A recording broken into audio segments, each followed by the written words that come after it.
पटना में पार्टी सम्मेलन के दौरान वीआईपी प्रमुख मुकेश सैनी ने कहा कि उन्हें एनडीए बुला रही है और सरकार पर साधा निशाना।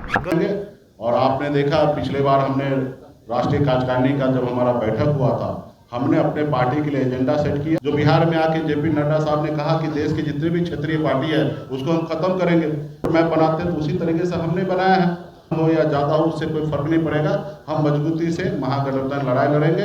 गरीब, पिछड़ा, दलित सभी समाज की लड़ाई है, जिसके लिए मैंने सब चीज़ को त्याग दिया, मंत्रिमंडल को त्याग दिया। मंत्रिमंडल हमारे छीन लिए गए, हमारे विधायक ले लिया गया, और फिर अभी कुछ किस मुंह से वो लोग हमको बुला रहे हैं, हमको उन पर तरस आ रहा है कि इतना सब चीज़ करने के बाद भी वो अभी भी मेरे इंतजार कर रहा है। तो ये होते हैं, उनको पता है कि मेरे नैया पार नहीं लगने वाला है 2020-25 में।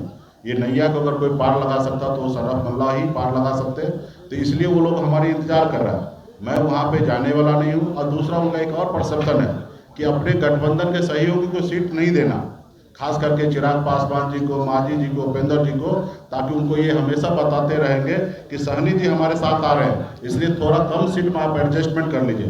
तो मैं चिराग पासवान जी को भी मैं कहना चाहूँगा आपके माध्यम से कि आप मजबूती से अड़े रहिए। आपका पार्टी का कम से कम एनडीए गठबंधन में 50 सीट मिलना चाहिए। और आपको अगर कहे कि मुकेश सहनी आ रहे हैं तो इस बात पे विश्वास नहीं कीजिए। क्लियर है कि वीआईपी पार्टी खास करके एनडीए में तो दूर दूर तक नहीं जाने वाले, महागठबंधन में है और अपनी हम लोग सरकार बनाएंगे। और मांझी जी से भी आग्रह करते हैं, उपेंद्र जी को कह रहे हैं कि मांझी जी अभी 35-40 सीट मांग किए हैं, तो 35-40 सीट तो मैं मानता हूं कि ज़्यादा है, लेकिन कम से कम 20 से 25 सीट उनको मिलना चाहिए। और उसी तरीके से उपेंद्र जी को भी मिलना चाहिए।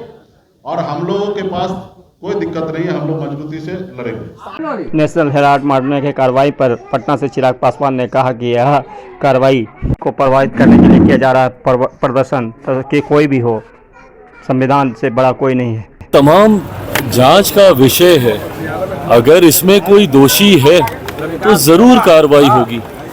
कानून से ऊपर तो देश में कोई नहीं है ना। आप अगर किसी पार्टी के बड़े नेता हैं इसलिए आपके ऊपर कार्रवाई नहीं होगी, या आप किसी बड़े परिवार से आते हैं इसलिए आपके ऊपर कार्रवाई नहीं होनी चाहिए। और इस तरीके से जांच की प्रक्रिया को प्रभावित करने के प्रयास के साथ इस तरीके से प्रदर्शन, आंदोलन करना मुझे नहीं लगता ये उचित है। पथ निर्माण मंत्री नितिन नवीन ने किया जेपी पथ का निरीक्षण।